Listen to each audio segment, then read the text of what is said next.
One of the things with creating content about playing the short term, playing the long term, is that it's really hard to wrap your head around the benefits of thinking long term. So let me talk you through a little process here. So with content, it can be challenging in terms of the default of what am I going to publish today?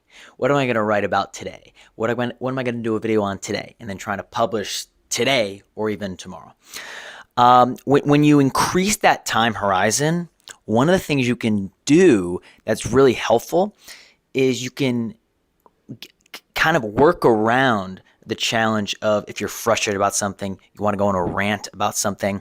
I found that people like to go on rants in the short term, but they kind of regret it in the long term.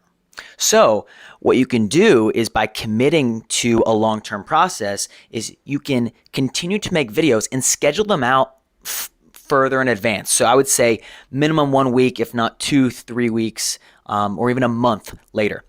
And by doing that, you can have your videos scheduled to publish on YouTube.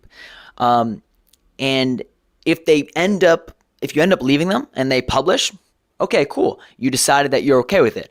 But by recording the content today, even if you feel like it's a rant, even if you feel like maybe you're maybe being a little immature about something, or you feel like you're complaining and it's a you problem, I find that with content to get yourself going and moving for the long term, you have to get it out on the canvas to something or someone.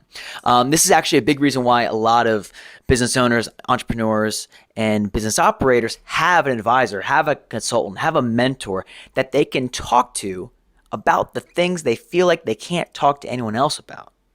So a lot of times these rants are really well suited for that type of arrangement. But if you don't have an advisor, you don't have a consultant, you don't have a mentor that you can be 100% honest to and share the things that you're like, I'm not really sure if this, if I'm totally willing to take ownership of saying this publicly type of thing.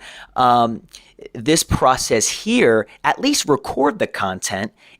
Have it be private on YouTube and schedule it out for far down the line. Because in the time leading up, you do this enough times, you have a bunch of videos leading up, in the future, you'll know whether you're fine releasing it when you get closer to that date. And if you're not, okay, cool, cancel the schedule. But if you go with it, then let it ride, let it go. Let it publish. So this video, I was kind of talking fast through this video, kind of trying to provide as much value as I can. But this process I find to be really, really useful.